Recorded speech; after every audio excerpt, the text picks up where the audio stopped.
जनसंवाद न्यूज, सत्य आणि विश्वासाची बातमी। पूर्वी झालेल्या भांडणाचा राग मनात धरून 4 ते 5 जणांच्या टोळीने एका तरुणावर प्राणघातक हल्ला केल्याची धक्कादायक घटना घडली।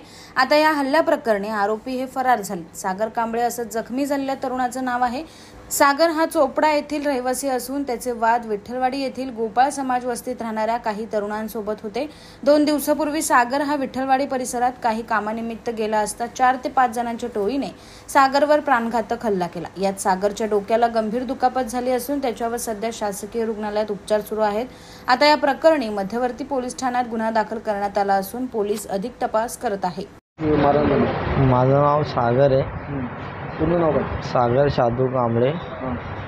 मी तिथून येत होतो, त्यांना धक्का लागला। कुठून येत होता? विठ्ठलवाडीला एक गणेश नावाचा पोरगा होता आणि एक आकाश नावाचा पोरगा होता आणि 4-5 जण अजून होते। त्यांचे नाव काय मला नाही माहिती। त्यांनी मला लादी, दगड, इटा, बांबूनी मारलं आणि खाली घसडून मारलं त्यांनी। ते लोक काय करत होते धक्का लागण्यासाठी?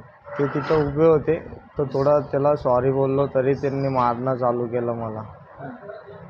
हो, आणि ते 7-8 जण होते। डोक्यामध्ये टाके पडले? डोक्यामध्ये 12-13 टाके पडले। कुठं कुठं मारायला लागलं? डोक्यामध्ये इटा टाकल्या माझ्या आणि हाताला मारलंय बांबूनी, तोंडावर बांबूनी मारलंय आणि घसडत होते मला। पहिली का भांडण झाली? नाही, काहीच नाही, ओळखतच नाही त्यांना।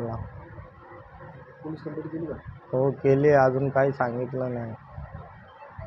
जनसंवाद न्यूज, सत्य आणि विश्वासाची बातमी। आजच सबस्क्राइब करून बेल आयकॉनला क्लिक करा आणि पहा ताज्या घडामोडींचा अचूक अंदाज आपल्या मोबाईलवर।